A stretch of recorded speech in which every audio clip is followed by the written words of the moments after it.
Pra gente começar a falar de carboidrato, eu vou contar uma história aqui pra vocês, uma historinha real, tá? E que pode ser que muitos de vocês se identifiquem. Estávamos eu e o Rafa na casa dele, isso já faz algum tempo, tá? E ele comentou com o pai dele, a gente estava na cozinha, ele comentou com o pai dele que ele estava se sentindo meio fraco, meio cansado e tal. E aí o pai dele falou, então filho, mas eu acho que você precisa comer um pouco mais de carboidrato, né? Aí o Rafa falou, mas como assim, pai? Eu já como, né, muito carboidrato. Aí o pai dele falou, não, você precisa comer mais pão, macarrão. E aí então que a gente, né, pensou, poxa, ele não sabe que batata doce, batata inglesa, vários legumes, abóbora, são também fonte de carboidrato e não apenas pão, massa, macarrão em geral. Então eu acredito que muitas pessoas acreditem nisso. Também é comum a gente ouvir a pessoa falando, de manhã eu não como carboidrato. Então o que você come? Eu como mamão ou como uma fruta. Não sabendo que as frutas são fonte de carboidrato, né? Todas elas, em geral, são fontes de carboidrato. Então a ideia aqui é que você saiba de fato aquilo que você está comendo. Não estou dizendo que não é bom comer frutas, é excelente comer frutas, mas a gente tem que saber o que tem naquilo que a gente está comendo. Então eu acho que um bom ponto de partida é a gente começar falando quais alimentos são fonte de carboidrato. Na verdade, são quase todos.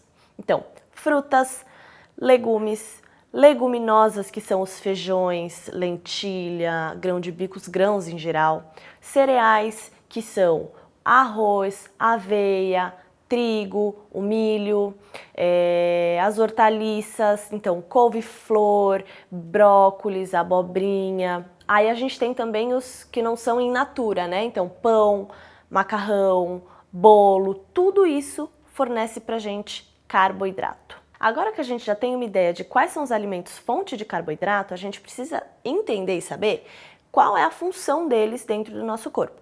Então a principal função do carboidrato é gerar energia para o nosso corpo.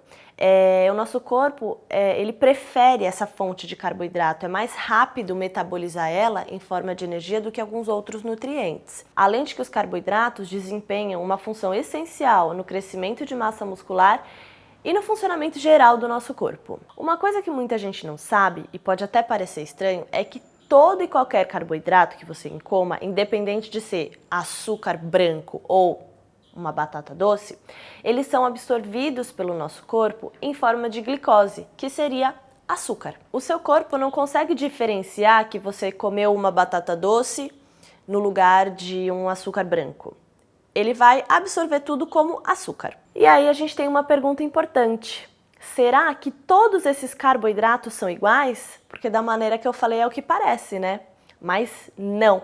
Então vamos entender qual a diferença entre eles. Os carboidratos podem vir na forma de frutose, que é o carboidrato que tem na fruta, de glicose, que é o carboidrato que tem no açúcar, amido, que é um carboidrato que tem, por exemplo, na batata doce, ou a lactose, que é o carboidrato que temos no leite, entre outros. Cada um deles tem uma estrutura diferente e isso diferencia a forma como ele vai agir no nosso corpo. A frutose, por exemplo, é um carboidrato com uma estrutura bem pequena, então a absorção dela pelo nosso corpo é bem mais rápido do que, por exemplo, o amido de uma batata doce, que vai ter uma absorção mais lenta e liberar a energia mais lentamente. Então, a gente pode dizer que uma das diferenças entre os carboidratos é a velocidade de absorção que ele vai ter no nosso organismo, e isso vai fazer uma diferença enorme na nossa alimentação em geral. Vocês entenderam então que um pãozinho francês e uma cenoura, por exemplo, os dois são carboidratos, mas eles agem diferente dentro do nosso organismo. Isso tem que ficar super claro na hora da gente fazer nossas escolhas. Ficou claro então que os carboidratos têm essa diferença? Eu vou usar mais um exemplo aqui então. Um pãozinho francês e uma cenoura. Os dois são carboidratos, porém o pão branco é carboidrato simples. A cenoura é um carboidrato complexo e eles têm velocidades de absorção diferentes quando entram no nosso corpo. Então, já que eu falei sobre isso, para o nosso próximo vídeo, quando a gente fala de carboidratos, a gente precisa falar sobre dois fatores que são super importantes, que são o índice glicêmico e a carga glicêmica. E esse é o assunto do nosso próximo vídeo.